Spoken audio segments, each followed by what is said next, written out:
Live from New Delhi, you're watching DD India Live, India's voice to the world. I'm Preeti Kaur. Coming up in the next 30 minutes, stage all set for counting of votes for assembly elections in 4 states of India amid 3-layer security. At the COP28 climate talks in Dubai, over 110 nations pledged to triple renewable energy capacity by 2030. Japan lifts tsunami advisory for Pacific coastal areas following strong earthquake. Philippines too issued tsunami warnings and evacuations after a strong quake.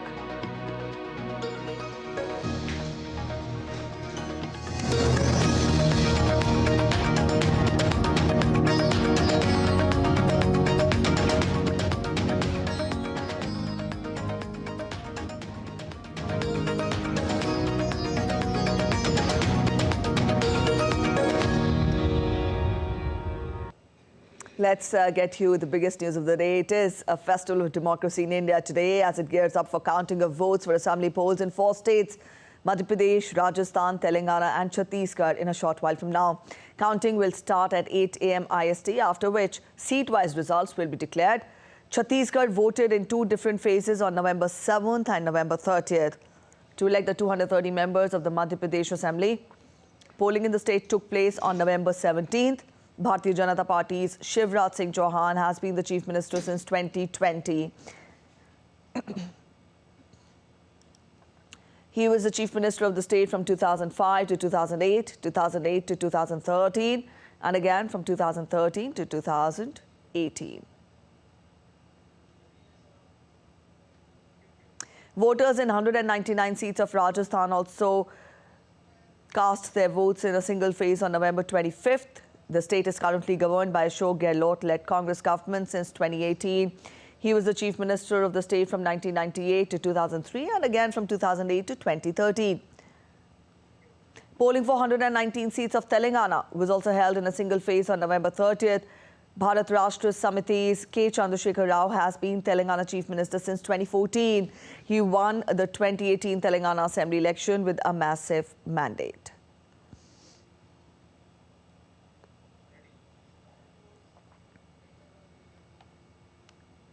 Meanwhile, counting of votes for Mizoram Assembly elections in India will take place on 4th December instead of 3rd December. The Election Commission of India said that it had received several representations from various areas asking for a change in counting date.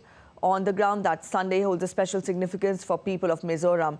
A total of 174 candidates, including 18 females, took part in the elections. Mizo National Front, Zoram People's Movement and Congress had contested 40 seats each. BJP and Aam Aadmi Party contested 23 and 4 seats respectively.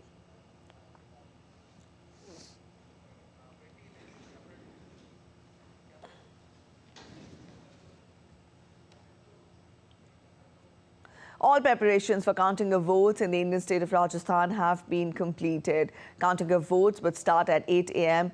IST on Sunday, and calculation of votes will be done in total 4,180 rounds on 2,552 tables amid a 3-tier security system. There will be videography and CCTV coverage of the vote counting process. A 3-layer security is guarding this counting center in Jaipur, the capital city of Rajasthan, which is the largest state of India.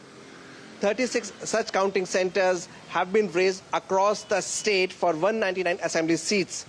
175 companies of Central Armed Police Force, along with Rajasthan Armed Constabulary and the hawk eye of closed-circuit TV cameras are guarding these centers. The counting would start at 8 o'clock. First to go would be the ballot papers, to be followed by the electronic voting machines. With cameraman Alok Gupta in Jaipur, this is Vishal Barrister for DD India. All right, we are joined in by Vishal Barrister from Jaipur and Ravi Dhiman from Raipur. Both of us are joining us. Vishal, first we come across to you. Get us a sense of how do we expect the day to begin today in Rajasthan? What hints, or for that matter, what political leads are you picking up?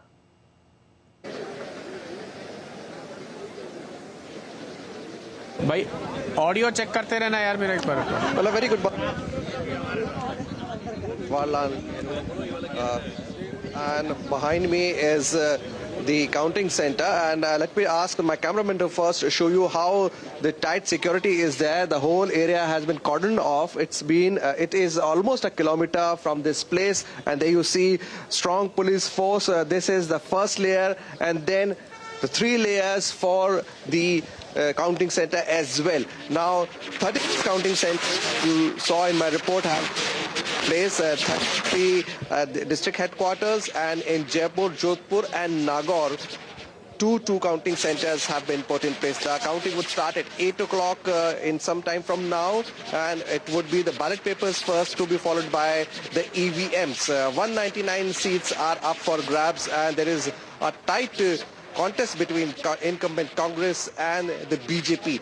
Both parties have been making strong claims that they would be forming a government in Rajasthan. So let's see who wins. Preeti? All right, Vishal, we'll come back to you. At present, we'll go across to Ravi Dhiman, who's joining us from Raipur.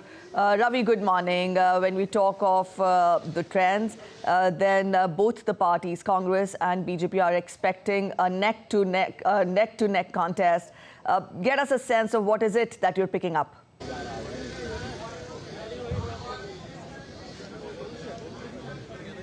Well, in Chhattisgarh, if you see, Preeti, the exit polls have been one-sided in favor of the incumbent. If you see at the voting percentage here, it has dropped down a little bit from 2018. And that also, according to many people who I talked to yesterday, suggests a sort of an incumbent inertia here in Chhattisgarh. But we won't know for exactly what has been on the voters' mind when they cast their votes in 2 phases in Chhattisgarh's 90 assembly seats.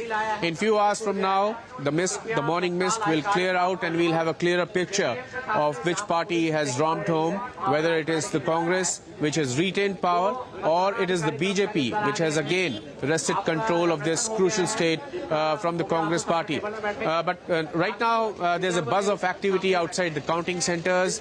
The officials are coming in. There's tight security all across the state to ensure that the counting takes place peacefully.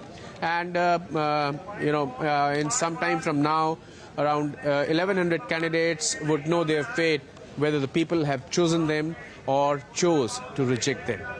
All right, that is indeed what everybody is waiting for, whether people choose the right candidates or not. But then, Ravi, how do you evaluate the poll contest between the political parties in Chhattisgarh? What have been the highlights of the contest this time around?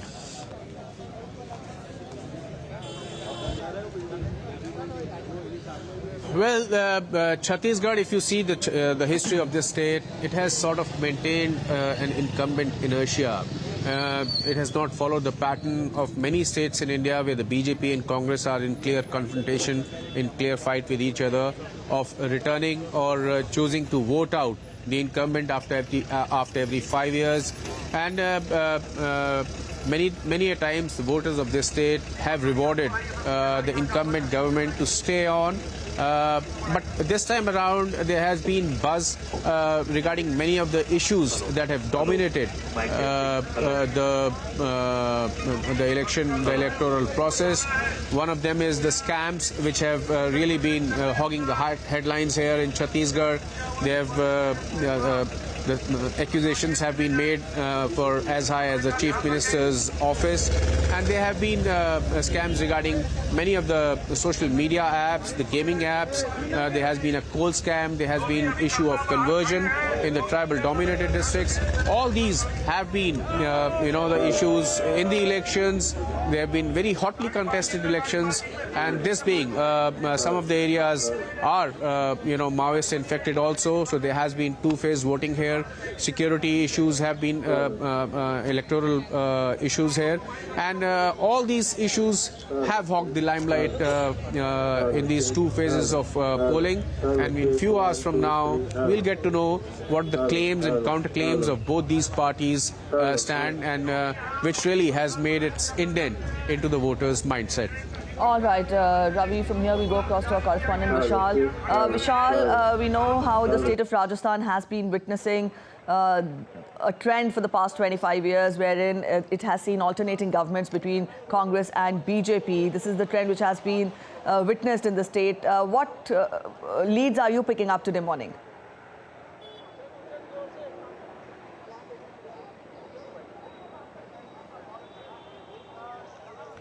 Well, Priti, as you rightly said, that there has been a convention that the incumbent government never stays in the election.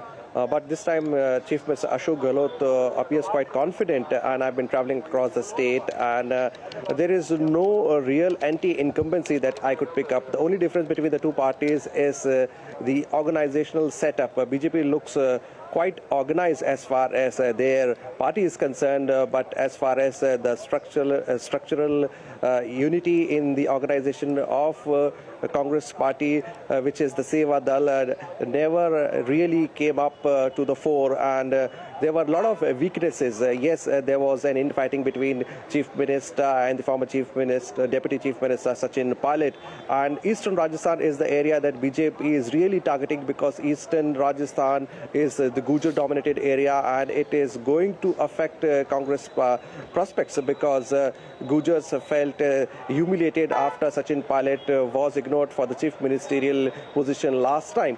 But at the very last minute, with the intervention of party high command, Sachin Pilot and Ashok Gehlot came up smiling, and both shook hands and also holding hands along with Rahul Gandhi. They also posed for the cameras. But it seems that all is not well within the Congress party, and at the very last minute, they decided to come up and pose as a united team. But as far as BJP is concerned, there were a lot of concerns about who's going to be the chief minister. Vasundhara Raje is the front runner, but this is the second time that BJP has not announced a chief ministerial candidate, though she was the chief minister when BJP was in power. But this time, Prime Minister Narendra Modi has clearly declared that people of the state should vote on the symbol of the party, that is a lotus. So if we compare both the parties, it seems that BJP looks more organized, and yes, they have an edge as far as the anti-incumbency is concerned, though there is not a real factor. This is not the real factor as far as the Congress party is concerned, but it is the unity of the team that goes into election that is there. And thirdly, which is going to be an interesting factor, the rebels are going to play a very important role as far as this election is concerned. And both Ashok Gehlot and Vasundhara Raje are keeping a close eye on the rebels, and some of the rebels and independent candidates are likely to win this election. So it is going to be a tight contest, though the polls have come up with different opinions. Some are saying that BJP is going to come back, and some of the news channels, they are saying that Congress is going to stay back. So let's see, in a few hours from now, we all will have a clear picture about Rajasthan. Preeti? All right, Vishal, from here we are joined in by Aisha Khanum from Hyderabad. Aisha, good morning. When we talk of the anti-incumbency factor, then both our correspondents from Rajasthan and from Chhattisgarh talked of it. You tell us how prominent or how strong is this anti-incumbency factor in Telangana, and what does the day hold for KCR today? Well, good morning, Preeti. Telangana also has witnessed a huge anti-incumbency factor throughout the election campaign we saw here in Telangana. And this is the youngest state of India. This state came into being 10 years ago. And since then, there is one government here, and that is led by TRS, which was TRS and now BRS. So BRS has faced a huge anti-incumbency wave in the state because of charges of corruption and nepotism, and also dynasty politics. And this is one of the factors that BRS will have to fight across. But BRS is very confident, despite the fact that all the exit polls giving them very low margin, and also exit polls saying that they will be routed out. But the BRS feels that they are tapping on the fact that the people of Telangana, the people of this state will connect them with the Telangana sentiment. Remember, this state came into being when BRS was leading the Telangana separate state agitation, and since then he's been the chief minister ever since it was formed in 2014. So this state has seen two terms by BRS, but there is a huge anti-incumbency wave against TRS. BJP has given.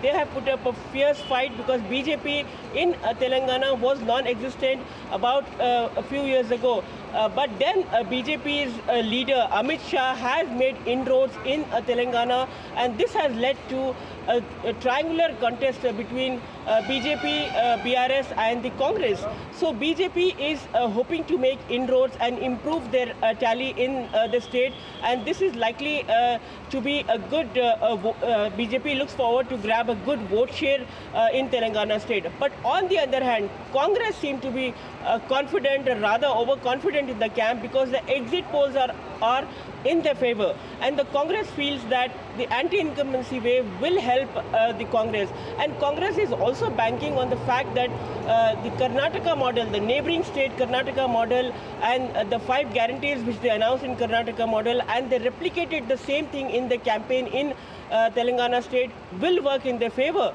So Congress is upbeat mood, and Congress is hoping for a full majority. But on the other hand, there are fence-sitters like MIM, who are traditional Hyderabad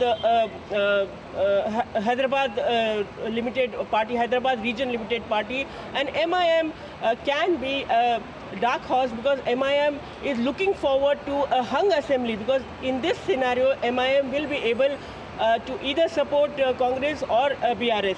So this, so MIM is sitting on the fence, and they are looking for, and they are hoping, that there could be a picture that emerging could be of a hung assembly. So this is going to be a very interesting battle, and all interesting aspects will unfold from 8 a.m. onwards. And right now, we see that the Congress camp preparing, for a big celebration, going, on the basis of the exit polls. But on the other hand, BRS seem to be extremely confident that they will get a third term, and the incumbent Chief Minister KCR hopes to, achieve an hat-trick in becoming Chief Minister once again.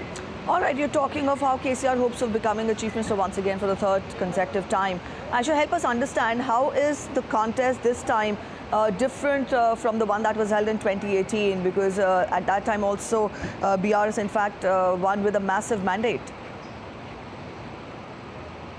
Well, as I said, BRS always, encashes on the fact that they are the ones who were, leading the front when Telangana state was formed. Remember, the fight for Telangana state was from 1967. But ever since the BRS, which was TRS earlier, was formed in 2004, the agitation, was spearheaded by KCR and Telangana Rashtriya Samiti. The then Telangana Rashtriya Samiti took over. So they always encash on the emotion of Telangana sentiment. Remember, this is the state which was carved out of a combined Andhra Pradesh, and it is not on the linguistic ground that the state was separated. It was on the cultural identity. So BRS has always played on this sentiment, and they campaigned in 2014 and 2018 as well based on this sentiment. And also for BRS, the first term, ever since they won the election in the first term, BRS BRS had a very good connect with the ground, and people were hopeful that the promises of job, of unemployment, education, and other issues which were unaddressed, which were not addressed when it was a combined state, will be fulfilled. So in the first term, KCR did manage to bring out all these changes. But the second term also, KCR promised that all those unfulfilled promises will be fulfilled. So KCR managed to win the election based on this Telangana sentiment. But now the campaign was very different, because there was huge anti-incumbency wave against TRS. There was there were allegations of corruption, there were allegations of nepotism, and it was very visible. And in Telangana, it is the youth, it was the universities, the colleges who led the Telangana agitation. Now they came to the forefront, and they looked at it that the promises which were, the promises which were not fulfilled, and the scenario which was there before the formation of Telangana remained the same. Right. So there are huge, there is a dearth of jobs here in the state. Unemployment is on rise. So this was the anti-incumbency wave that the Congress encashed on. And on the other hand, the BJP looked forward to pro-development slogans with Prime Minister Narendra Modi's image and his welfare schemes. So on one hand, we saw that BRS saying that vote us once again, so that we will continue to do our work ever since we are doing from two consecutive terms. The Congress said that we are going to give you a Telangana of your dreams, whereas the BJP encashed on Prime Minister Narendra Modi's image and said that Telangana will be pro-development and the BJP will fulfill all the aspirations of the people. So it was a huge contest connecting, the people and the emotions of Telangana. All right, Aisha. This has led to a very interesting fight. All right, I'll take that point forward to Ravi. Ravi, development and prosperity of the people have always been the highlights of polls conducted in any part of the state. But when we talk of these 4 particular states, the counting of which will be held today and Mizoram tomorrow, how important is the poll contest in these states? Because these 4 states, the result of these 4 states is being touted as a semi-final to the ultimate elections next year when we talk of the central elections.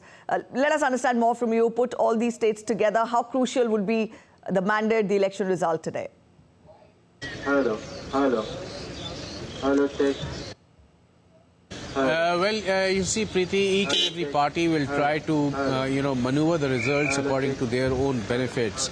If the party registers a win in all these states or majority of the states, they will tout it as a semi-final for the next year. But if they don't do well, they will say that these are state elections and they have nothing to do with the national politics. In a way, these elections will set a tone for a political confrontation, political jostling in the months to come, because the general elections are stated in the month of May and June, April, May and June next year. And that will set the tone for next year. There will be hectic political activities from now on. And going by the exit polls, it looks like even Stevens for both the major political parties, the national parties. But by evening, we'll get the clear picture which party has, really romped home, which party has won over the voters, and that will definitely set the tone for the political maneuvering in months to come, as the parties which think they have lost the ground will try to regain their ground, and the parties which have won these states will try to further strengthen their stranglehold, will try to further strengthen their fortunes in not only these states but in other states as well. These states form a very crucial chunk of India's landmass. If you come down from Rajasthan to Madhya Pradesh, Chhattisgarh and Telangana, it's a continuous landmass that these states have on the Indian map, and they will definitely have an impact on the national politics. But how much and how long that impact will sustain, we'll get to know in months to come. But definitely it will have its political imprint on the political maneuvering in days and months to come. All right, Ravi, we'll leave it here. And thank you for joining in, Aisha and Ravi, both of you, for joining in with those inputs. And those were our correspondents joining us and spelling out more details as to how do we expect the day to be in the respective states where counting will be. And remember, DD India will be getting you continuous coverage and updates all through the day to get you a sense of the political contest that is being held and being counted in these states. Remember, Mizoram, the counting will be held tomorrow. Moving on, governments launched new initiatives to bolster clean energy and to wean themselves off fossil fuels at the UN Climate Summit in Dubai, where countries are grappling with how to halt the non-stop rise in planet warming emissions. In one of the most widely supported initiatives, 118 governments pledged to triple the world's renewable energy capacity by 2030 at the UN's COP28 Climate Summit ongoing in Dubai on Saturday. As a route to cut the share of fossil fuels in the world's energy production, the pledge was among a slew of COP28 announcements on Saturday aimed at decarbonizing the energy sector. That is the source of around 3/4 of global greenhouse gas emissions. That included expanding nuclear power, cutting methane emissions, and choking off private finance for coal power. An earthquake of at least magnitude 7.5 struck Mindanao in the southern Philippines late on Saturday. Scores of residents fled their homes in Davao City after the powerful earthquake struck, triggering evacuation orders for some areas of the country and for southwest Japanese coasts. Hours after the quake, the U.S. Tsunami Warning System, which had issued a tsunami warning in the wake of the earthquake, said that there was no longer a tsunami threat.